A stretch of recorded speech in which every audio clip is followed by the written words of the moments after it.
Saat Spider-Man berayun di antara gedung-gedung pencakar langit, ia tiba-tiba menyadari bahwa pelontar jaringnya tidak bisa menembak. Pada detik berikutnya, ia jatuh lurus dari langit dengan penuh ketidakpercayaan. Dengan bingung, ia mencoba memanjat dinding lagi. Namun setelah hanya beberapa langkah, kakinya tergelincir, dan ia kembali terjatuh dengan keras ke tanah. Saat itulah ia menyadari bahwa kekuatan laba-labanya sedang menghilang dengan cepat. Bahkan penglihatannya kembali menjadi rabun jauh yang sangat parah. Tanpa kemampuan Spider-Man, Peter memutuskan untuk berhenti menjadi Spider-Man untuk selamanya. Ia kembali mengenakan kacamata lamanya. Kali ini, ketika mobil polisi mengejar para penjahat, ia hanya berdiri di sana sambil memakan hamburger. Namun, tanpa menjadi Spider-Man, Peter memiliki lebih banyak waktu untuk fokus pada studinya. Kehidupannya tampak menjadi lebih baik setelah menggantung kostum tersebut. Sayangnya, tanpa perlindungan Spider-Man, tingkat kejahatan di kota meningkat hingga 75%. Hal itu membuat Peter mulai mempertanyakan apakah menyerah menjadi Spider-Man adalah keputusan yang benar. Tiba-tiba, sebuah gedung di dekatnya terbakar. Peter secara refleks meraih kerah bajunya, lalu teringat bahwa ia telah membuang kostum Spider-Man miliknya. Meski begitu, ia tetap berlari masuk ke dalam kobaran api dan menemukan seorang gadis yang terjebak. Tepat sebelum ledakan besar terjadi, ia berhasil menyelamatkannya. Namun, setelah mendengar percakapan para petugas pemadam kebakaran,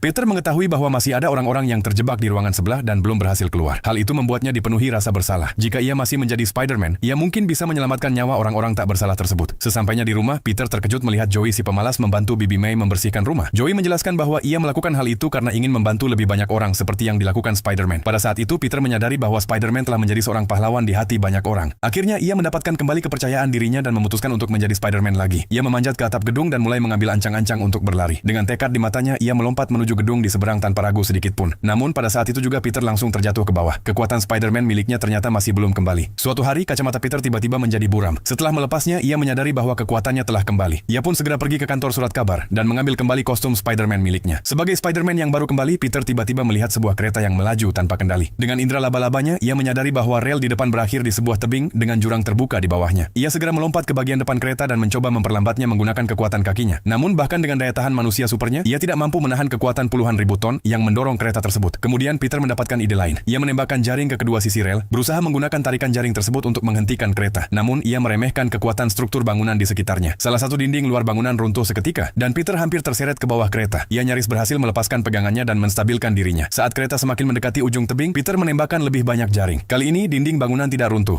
tetapi seluruh tekanan dari puluhan ribu ton beban itu terkonsentrasi pada tubuhnya. Kostum Spider-Man miliknya mulai robek dan tubuhnya mencapai batas kemampuannya. Untungnya kereta itu akhirnya berhasil berhenti. Peter berhasil menyelamatkan semua orang di dalam kereta, tetapi benturan dan tekanan besar membuatnya pingsan. Beruntung, orang-orang di sekitarnya segera memberikan pertolongan. Beberapa saat kemudian, Peter perlahan sadar kembali dan menyadari bahwa ia tidak mengenakan topengnya. Yang luar biasa adalah tidak seorang pun di sana membocorkan identitasnya. Bahkan seorang anak laki-laki dengan penuh perhatian memberikan topeng Spider-Man miliknya kepada Peter. Jadi, apakah kamu tahu bagaimana Spider-Man berhasil mendapatkan kembali kekuatannya yang hilang? Ikuti saya untuk melihat lebih banyak cuplikan film menarik lainnya.